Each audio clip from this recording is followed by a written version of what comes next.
Magandang umaga Pilipinas, magandang umaga Puerto Princesa at sa buong lalawigan po ng Palawan.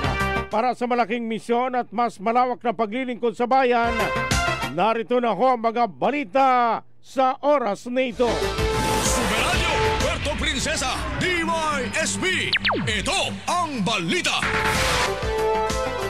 Easter Liz ang umiiral ngayon sa ating pambansa mula sa Karagatang Pasipiko na nagdudulot ng maliwalas at bahagyang mainit na panahon sa buong Pilipinas ngayong araw.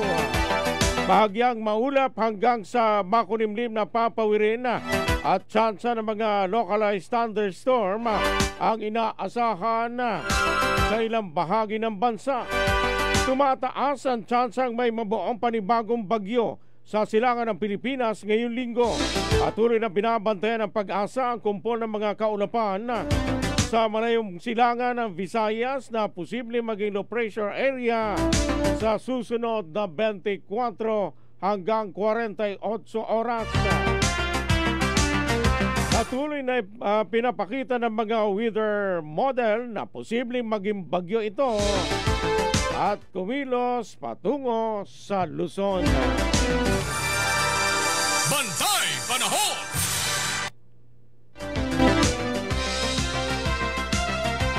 Samantala mga kaibigan ng buong Visayas sa Palawan kasama ang Isla ng Kalayaan at Occidental Mindoro ay makakaranas ng bahagyang maulap hanggang sa maulap na papawirin na may puno-punong mga pag-ulan, pagkulog at pagkidlat na dahil ho sa Easter Liz. Ang buong Visayas, Palawan kasama ang Isla ng Kalayaan at Occidental Mindoro ay makakaranas na mahina hanggang sa katamtaman na hangin mula sa timog silangan na may mahina hanggang sa katamtaman na pag-alon sa karagatan. Bantay Panahon! Samantala mga kaibigan, sa iba pang balita, City DepEd wala raw ho mga ghost project sa mga itinayo o pinatatayong mga school building dito po sa siyudad ng Puerto Princesa. Super Radio Local News. Alamin ko natin ang detalye ng balitang yan si Super Wilmar Abrea. Sa detalye ng balita, pasok! Walang ghost project sa City DepEd sa mga school building o mga silid-aralan na ginawa at ginagawa sa City DepEd. Ayon sa DepEd Puerto Princesa, wala ring mga insidente na may mga silid-aralan na hindi tinapos at iniwanan na lamang ng kontraktor. Wala umanong mga tinatawag na mga unfinished o hindi natapos na mga school building. Bagkus sa ngayon ay mga ongoing na construction ng mga school building ang ginagawa sa mga eskwelahan sa Puerto Princesa. Ako, si Wilmar Abrena, Jimmy Superradyo Palawan, dapat totoo. Mga kaibigan, kayo ho'y patuloy na po nakikinig sa Super Balita sa 909 numero 2. Kayo'y nakikinig sa Super Balita. Samantala si Bapang balita kikitain mula sa pag-i-issue ng barangay certificate o clearance mula sa mga pagiging may-ari ng stall sa Biwok New Public Market. Pansamantalang paghahatian ng barangay Matahimik at barangay Mandaragat dahil daw po sa issue ng boundary dispute, mga kapuso. Super Radio Local News. Alamin ho natin ang detalye ng balitang yan si Super Rod Evangelista. Sa detalye ng balita, pasok! Pansamantalang maghahati sa kikitain mula sa pag-i-issue ng barangay clearance o barangay certificate ang barangay Matahimik at barangay Mandaragat mula naman sa mga magiging may-ari ng stalls sa Baywalk New Public Market na nakatakdang magsimula ang operasyon sa buwan ng Pebrero sa susunod na taon. Ito ang naging pahayag kahapon ni Puerto Princesa City Mayor Lucille Bayron sa sinagawang flag raising ceremony sa gusaling panlungsod sa barangay Santa Monica. Ayon kay Mayor Bayron, napagkasunduan umanito sa sinagawang pagpupulong kamakailan kasama ang mga opisyal ng Barangay Mandaragat at Barangay Matahimik. Ganun din ang buong sangguniang panlungsod ng Puerto Princesa sa pamumuno ni Vice Mayor Jimbo Maristela. Ani Bayron, pansamantala raw maghahati sa proceeds ng barangay certificate ang dalawang barangay hanggat hindi pa nare-resolba ang issue sa boundary disputes na mga ito. Matatandaan na una ng kwestiyon ni Consul Jerry Abad ang address ng New Public Market na nasa Barangay Matahimik na agad namang pinago at pinangalan ng Baywalk New Public Market. Ako, si Rod Evangelista ng GMA Super Radio Palawan, dapat totoo. Mga kaibigan, na muli tumpakin niyo po mga orasan ng tamang oras sa alas 5:49 na ako ng umaga. Pamahalaan Panlalawigan ng Palawan nakiisa sa 2025 Regional Community-Based Monitoring System Convention and Data Festival sa Puerto Princesa. Super Radio Local News. Lamin natin ang detalye ng balitang yan si Super JB Juanita. Sa detalye ng balita, pasok! Nakiisa nga ang pamahalaan Panlalawigan ng Palawan sa 2025 Regional Community-Based Monitoring System o CBMS Convention and Data Festival na ginanap nitong makalawa o nitong nakaraan sa Costa Palawan Resort, Puerto Princesa City. Pinangunahan ng Philippine Statistics Authority o PSA Mimarupa ang pagtitipon na dinuluhan ng mga kinatawan mula sa mga lokal at pambansang pamahalaan, development partners at iba't ibang stakeholders mula sa buong rehiyon. Layunin ng konbensyon na palalimin ang pangunawa at kalagahan ng komunidad community-based data bilang batayan ng pagbuo ng mga epektibong pulisiya at programang tumutugon sa pangangailangan ng mga mamamayan. Sa naturang aktibidad, tinalakay ni Provincial Planning and Development Coordinator ENP Charlene Vilches ang paksa hinggil sa CBMS Data and Responsive Local Governance Planning in Palawan. Kabilang din sa mga sinagawa ang plenary session, workshop, knowledge sharing activity at ang presentasyon ng CBMS Gawad Galing Lokal. Ayon sa pamahalaan Panlalawigan, ang pakikilahok nito ay bahagi ng direksyon din ng panibagong administrasyon na paigtingin ang paggamit ng makabagong datos para sa makatao at makabagong pamamahala sa lalawigan ng Palawan. Ako, si JB Onich ng GMA, Super Radio Palawan, dapat totoo. Samantala mga kaibigan, balikan po natin si Super Wilmar Abraya. Volume production ng mangga sa Palawan tumaas, habang yung volume naman ng produksyon ng saging bumaba nitong unang quarter ng 2025. Super Radio Local News. Si Super Wilmar Abraya, mayroon po ang detalye ng balita. Pasok! Nakapagtala ng pagtaas ng volume production ang mangga sa lalawigan ng Palawan, habang bumaba naman ang volume production ng saging sa unang quarter ng taong 2025.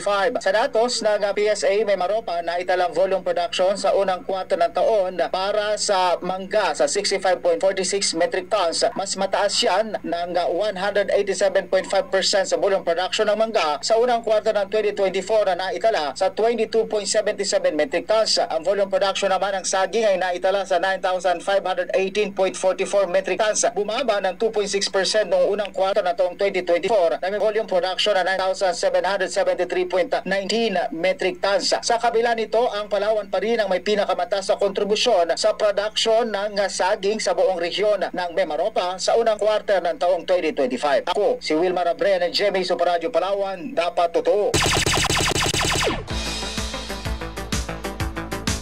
Seminar on Circular Economy isasagawa ng pamahalaan lungsod ng Puerto Princesa para sa mga micro, small and medium enterprises at tourism-related establishments sa lungsod.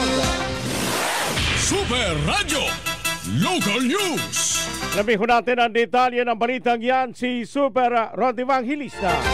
Sa detalye ng balita, pasok! Nakatakdang magsagawa ng seminar on circular economy ang pamahalang lungsod ng Puerto Princesa para sa mga micro, small and medium enterprises or MSMEs at tourism-related establishments sa lungsod. Ito ay sa pakipagtulungan ng European Union Philippine Green Economy Program sa pamamagitan ng United Nations Development Program o UNDP. Ang isang araw na seminar ay sasagawa sa October 8, 2025, araw ng Miyerkules, alas 8 ng umaga hanggang alas 4 ng hapon sa Sisa Paradise Hotel, BM Road, Barangay San Manuel dito sa lungsod. Layunin ng naturang seminar na ipakita ang praktikal na hakbang sa tinatawag na circular economy. I-promote ang sustainable tourism practices sa pamamagitan ng circular economy tourism solutions. Siguraduhin ang pagsunod sa mga bihirang na batas, pangkalikasan at ordinansa ng syudad. Layunin din ng seminar na mapagkalooban ang mga partisipante ng mahalagang kaalaman tungkol sa green certification process for tourism-related enterprises. Mahalaga mo nito sa pagsulong ng sustainable and environmentally responsible practices sa pamamagitan ng MSMEs at tourism stakeholders ng Puerto Princesa.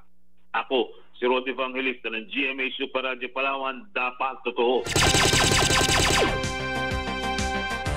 Mga kaibigan, kayo'y patuloy pa rin po nakikinig sa Super Balita sa 909 numero 2. Super Radio Puerto Princesa DYSP. Ito ang balita. Samantalang balikan po natin mga kaibigan si Super JB Juanin sa kanyang balita. Mahigit 1,700 na coconut farmers sa Brooks Point at Rojas, Palawan na kinabang sa Mobile Health at Coconut Farmers and Industry Development Plan karaman ng Department of Agriculture at ng Philippine Coconut Authority. Super Radio Local News. Lamin natin ang detalye ng balitang yan si Super JB Juanin. Sa detalye po ng balita, pasok! Aabot sa 1,700 na coconut farmers sa mga bayan ng Brooks Point at Rojas na nakinabang sa isinigang Mobile Health Service at Coconut Farmers in Industry Development Plan o CFIDP Information Caravan ng Department of Agriculture at Philippine Coconut Authority. Batay sa tala, umabot sa 900 na magsasaka ng niyog ang nabigyan ng serbisyo sa Rojas, habang higit 800 naman sa Brooks Point, kabilang sa ibinahaging tulong ang libreng konsultasyon, laboratory services at impormasyon hinggil sa mga programang makakatulong sa kanilang kalusugan at kabuhayan. Naging katuwang sa aktibidad ang PhilHealth, Department of Health, Department of Trade and Industry, Development Bank of the Philippines at TESDA, kasama ang pamahalang palalawigan ng Palawan na nabigyan ng suporta sa logistic at koordinasyon. Ayon sa PCA, ay pagpapatuloy ang ganitong uri ng caravan sa iba pang bayan sa Palawan upang mas malapit ang serbisyo ng pamahalaan at mapalakas ang sektor ng niyugan sa lalawigan ng Palawan. Ako, si JB Juanin ng GMA Super Radio Palawan. Dapat totoo. 3 minuto po mga kapuso bago sumapit po ang alas 6 po ng umaga. Pagpapalawak ng seaweed farming sa lungsod ng Puerto Princesa. Isinusulong ho ng City Agriculture Office mga kapuso. Super Radio Local News. Alamin ko natin ang detalye ng balitang yan si Super Rodi Evangelista. Sa detalye ng balita, pasok! Patuloy na isinusulong ng pamahalang lungsod ng Puerto Princesa sa pamamagitan ng City Agriculture Office ang pagpapalawak ng seaweed farming sa mga angkop na lugar sa lungsod, katuwang ang Bureau of Fisheries and Aquatic Resources or BFAR Mimaropa. Ito ay sa ilalim ng programang Sustainable Income Generating Project Support for Fisher Folk ng City Agriculture Office sa pamumuno ni Melissa Makasayet. Layunin ng programa na matulungan ang mga mangingisda at kanilang pamilya na mapagkalooban ang mga ito ng alternatibo o karagdagang kabuhayan sa pamamagitan ng suporta mula sa City Government at sa BFAR. Kabilang sa mga ipinagkakalob na suporta ng programa para sa mga seaweed farmer ay ang fiberglass boat, mga lubid at panimulang pananim. Sa kasalukuyan ay nagpapatuloy ang pag-ikot ng mga fisheries extension workers upang magbigay ng technical na gabay sa mga seaweed planters upang mapanatili ang mataas na kalidad ng produkto. Nanawagan naman ang kinatawan ng tanggapan ng agrikultura sa lungsod sa mga seaweed farmers na patuloy na makipagtulungan sa city government upang mayangat ang industriya ng seaweed para sa ekonomiya at kalikasan. Ako, si Rodi Evangelista ng GMA Super Radio Palawan, dapat totoo.